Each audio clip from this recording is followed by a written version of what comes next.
Bismillahirrahmanirrahim. Assalamualaikum warahmatullahi wabarakatuh.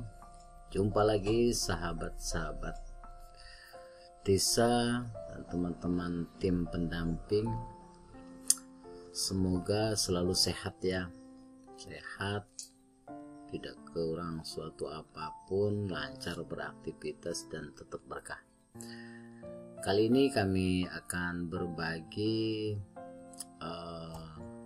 sebuah sistem semi lah ya, sistem dalam bentuk Excel untuk melakukan kontrol dalam penganggaran APBD sesuai dengan Perpres 104, PMK 190 dan lain-lainnya dengan isu regulasi terbaru lah terkait penganggaran 2022.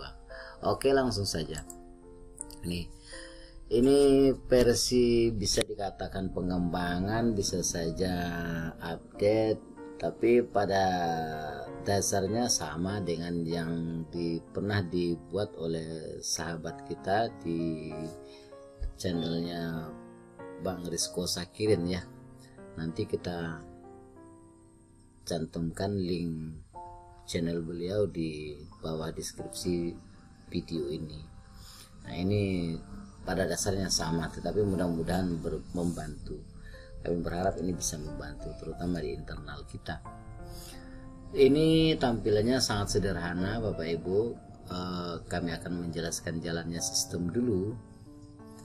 Ini ada home, ini tampilan home-nya. Kemudian ada input data. Input data ini kalau di dalam APBD di kabupaten atau kecamatan kita, di desa-desanya itu ada PADES dan Silpa tahun sebelumnya, kira-kira begitu, atau ada pendapatan lain-lain. Nah, entry-nya di sini maksudnya. Nah, bisa melalui di sini atau bisa langsung klik di sini, di bawah juga kita sediakan. Oke. Kemudian ada validasi nilai pagu. Nah, ketika teman-teman ingin mengganti nama kecamatannya, silakan diganti di sini. Kalau misalnya lebih dari 193 desa, ini kan hanya 193 desa kan gitu ya. Nah, teman-teman tinggal insert saja, tidak masalah. Nah, kalau misalnya insert, rumusnya tinggal ditarik ke bawah ya. Nah, tetapi ada sel-sel yang memang kita kunci. Jadi teman-teman jangan khawatir kalau dikunci, itu passwordnya sederhana sekali. Nanti kita cantumkanlah di deskripsinya. Ini silakan diganti nama kecamatan, desa, kemudian berapa DD di tahun anggaran 2022, alokasi dana desa, dan bagi hasil pajak. Terus bagaimana dengan PADES-nya, dengan silpanya, dengan pendapatan lain-lain jika ada memang kan gitu. Entry-nya bukan di situ, balik lagi di sini, di sini. Nanti dia akan terkoneksi ke sini gitu maksudnya. Nah, kemudian contoh kegiatan ini yang memang masih banyak rada-rada membingungkan teman-teman di desa, karena di Perpres 104 itu kan tidak membreakdown apa-apa contoh kegiatan untuk kegiatan ketahanan pangan dan hewani kan gitu ya. Nah, ini contoh saja, nanti dikembangkan. Tetapi kalau pengen lebih jelasnya bisa dilihat detailnya di lampiran Permen Desa nomor 7 tahun 2021 tentang prioritas penggunaan dana desa tahun 2022. Ini teman-teman pasti sudah sangat paham itu. Oke, kita lanjut saja. Nah, jadi di home ini apa fungsinya? Ketika kita sudah sesuaikan dengan kecamatan, desa, dan pagunya sudah sesuaikan dengan tempat kita, teman-teman tinggal memilih di sini. Nah, pilihan di sini sudah pilihan desa. Nah, pilihan desa, kalau desanya kita hilangkan separuh, dia juga nanti tampilnya juga separuh, contoh, karena dia koneknya ke sini. Nah, ini contoh ya, contoh saja. Kalau teman-teman mengganti sampai dengan Tangaran ini, berarti kita hapus gitu ya, kita hapus. Berarti desa terakhir adalah Sabaran. Jadi jangan khawatir, begitu dipilih di sini paling terakhir juga Sabaran kan gitu. Nah, ini gitu, jadi dia menyesuaikan karena sistemnya dengan offset ya di listnya, list data. Jadi tidak ada nanti ada yang blank di sini. Biasanya kan kalau kita hapus ada yang blank, tapi di sini tidak akan. Itu jangan khawatir. Oke, kita undo ya, kita undo. Oke.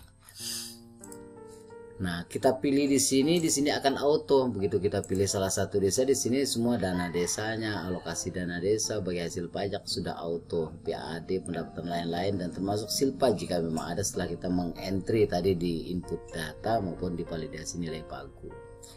Ya, sekali lagi kami ingatkan, bisa dipilih lewat sini, juga bisa dipilih lewat sini. Terserah teman-teman indahnya seperti apa, pengennya seperti apa, dan silakan dikembangkan untuk kebutuhan konsumsi internal masing-masing lah, karena ini hanya untuk memudahkan. Nah, kemudian ini untuk kontrol yang penggunaan 3070 ya, pasal 100 PP nomor 43 2014 dirubah dengan PP 47 2015, dirubah terakhir dengan PP nomor 11 2019 ya, tentang peraturan pelaksanaan Undang-Undang nomor 6 2014. Nah, di situ sekurang-kurangnya 70%, nah dan setinggi-tingginya 30% untuk siltap dan tunjangan kades bersama perangkat. Kemudian tunjangan dan operasional badan permusyawaratan desa, kan gitu ya. Nah, ini kontrolnya. Di sini jumlah penganggarannya teman-teman tinggal ketik saja isi angka, nanti bulannya muncul sendiri. Misalnya 10 bulan cuman penganggarannya, nah di auto dia akan jalan semuanya. Nah, karena rata-rata di APBD menganggarkan kan 12 bulan gitu ya. Oke, kemudian ini kepala desanya. Di desa itu kita tinggal pilih, kita memilih desa semparuh misalnya kan, semparuk ya, atau kita milih desa yang sepadu kan gitu ya, sepadu. Nah, di sini desa sepadu ini tinggal kita pilih apakah kadesnya definitif atau tidak. Kalau misalnya definitif ya, nah kalau tidak definitif berarti ada PJ Kades di situ ya, sedang PJ Kades, maka dipilih tidak. Karena ini kaitannya dengan penganggaran di siltap dan tunjangan, karena secara regulasi Kades PJ Kades itu kan tidak menerima siltap tetapi hanya tunjangan kan gitu ya. Nah, ini silakan diisi kadesnya 1 orang, sekdesnya pasti 1 kan gitu ya. Kasih bisa saja 2, bisa saja 3, tergantung status desa menurut Prodeskel ya. Kepala dusun ada berapa di wilayah situ, punya perangkat apa enggak, kemudian staf non perangkat apa punya apa enggak. Nah, ini pagunya sesuaikan dengan perabot masing-masing kabupaten kota lah, wilayahnya masing-masing, silakan diisi. Nah, kemudian tunjangan sama, ini kita putihkan. Nah, pada intinya teman-teman, di menu ini teman-teman mengisi yang di sel berwarna putih. Kalau yang di lainnya kan juga nggak bisa diklik kan gitu ya. Nah, ini silakan diisi. Kemudian BPD-nya ketua 1, wakil ketua 1, sekretaris juga 1, anggotanya berapa. Misalkan ini jumlah anggota BPD keseluruhan 7 orang, berarti anggota 2. Kalau misalnya 9 berarti di sini 4 ya kan itu. 4. Kalau 7 sini 4. Dan seterusnya, nanti dia akan auto. Nah, ini juga diketik manual. Di sini ada penjelasan, teman-teman. Isi dengan nilai rencana operasional BPD, ini diketik manual saja. Berapa rencana operasional BPD dalam 1 tahun anggaran di 2022 yang direncanakan. Oke, ini berapa besaran tunjangannya menurut perbuknya, menurut keputusan bupatinya. Nah, di sini akan langsung nampak ini kelihatan. Kalau dia di atas 30%, maka dia akan merah. Nah, kalau misalkan di sini 2 orang ya, masih juga ya, karena dusunnya banyak nih kalau sepadu. Kalau misalnya dusunnya 2, misalnya dusun itu, nah dia akan berwarna hijau, artinya bahwa tidak melanggar aturan atau PP nomor 11 khususnya, atau Perbuk di tempat teman-teman. Artinya di bawah 30% atau setinggi-tingginya 30. Nah, di sini akan juga langsung nampak teman-teman untuk kontrol yang PMK 190 Jungto Perpres 104 ya. Nah, di sini akan nampak muncul minimal BLT. Nah, ini sudah kita sistem pembulatan ke atas, kita sudah round up ya. Jadi tidak mungkin desimal. Nah, sehingga nanti di sini di desa yang kita pilih ini otomatis berapa minimal KPM sesuai PMK 190 dan Perpres kan itu 40%. Nah, ini dananya. Kemudian ketahanan pangan yang juga 20% muncul dananya. Untuk Covid 8% muncul dananya, sehingga total berapa yang memang harus ditaati desa di tahun 2022. Sisa dana desanya untuk prioritas dana desa yang lain sesuai dengan Permen Desa nomor 7 2021 ya, ini yang tidak di-earmarketnya, tidak ditentukan penggunaannya kan ini. Nah ini sesuai skala prioritas dan kemendesakan di desa lah. Nah sisa dana desanya ini. Nah kemudian sisa ADD-nya ini. Nah sisa ADD, nah ini kenapa ini maksimum operasional Pemdes ini tergantung regulasi daerah masing-masing ya. Kalau kita di Kabupaten Sambas ada di Perbub diatur maksimum itu 5% dari sisa yang 70% itu untuk untuk operasional pemerintah desa gitu teman-teman, dan sumbernya harus ADD kan itu.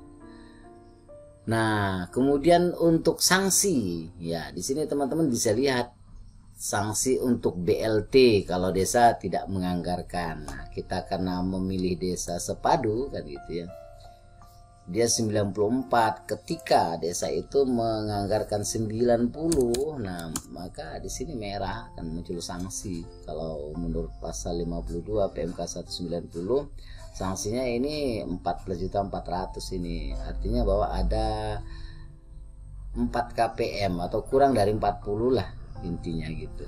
Jadi ini nanti tidak akan salur ke desa yang oleh bupati nanti direncanakan untuk direalokasi kembali. Ini sanksi. Tapi kalau kita kembali ke pasal 17 ayat 7 di PMK 190 ini malah berat lagi. Yang di atasnya ini ya. Kenapa? Karena memang dalam hal desa yang penganggaran BLT DD-nya tahun anggaran 2022 lebih kecil dari penganggaran sebagaimana yang diamanatkan oleh Perpres 104 2021, maka penyaluran dana desa ke desa yang bersangkutan itu setinggi-tingginya 60% dari pagu dana desa sebagaimana dimaksud ayat 6. Maksudnya ayat 6-nya dari pasal 17 itu, pagu yang dimaksud adalah pagu setelah dikurangi BLT. Nah, berarti pagu non BLT-nya yang maksimum salur ke desa itu ketika dia penganggaran BLT-nya di bawah 40%, maka setinggi-tingginya pagu non BLT itu bisa cair itu hanya 60%. Nah, di sini skenarionya sudah nampak nih. Ketika dia kurang, nah tahap 1 pagu non BLT-nya 514. Kemudian cair tahap 1 sekian, cair tahap 2-nya sekian, tahap 3 sudah nggak cair-cair lagi kan gitu. Itu sanksi ketika desa tidak mentaati 90%, 40% maksudnya. Oke, kalau misalkan dia menganggarkan ngepas gitu ya 94. Nah, dia tidak punya sanksi kan gitu. Jadi tahap 1 40, karena kebetulan yang kita pilih ini bukan mandiri ya, bukan desa yang status mandiri menurut IDM. Nah, karena di sini balik lagi ada pilihan juga, di sini ada status. Status ini teman-teman sesuaikan saja dengan wilayahnya. Di copy saja, timpakan di sini karena memang tidak kita kunci. Warnanya putih selnya. Itu status ini nanti menggambarkan kaitannya dengan penyaluran, tahapan penyaluran dari RKUN ke RKD. Kalau yang mandiri kan skenarionya 60-40 ya. Kalau untuk yang non mandiri 40-40-20 dia akan auto bacanya gitu. Oke teman-teman, ini sederhana, mudah-mudahan bisa digunakan. Silakan diedit. Nanti kalau terkait password di sheetnya nanti saya akan kasihkan passwordnya. Silakan dimodifikasi, dan ini juga merupakan pengembangan dari yang pernah dibuat teman kita Pak Rizko Sakirin di channelnya, dan kita sudah meminta izin kepada beliau untuk dikembangkan dan untuk didistribusikan. Semoga bisa membantu teman-teman di desa. Saya kira itu, semoga bermanfaat. Terima kasih. Assalamualaikum warahmatullahi wabarakatuh.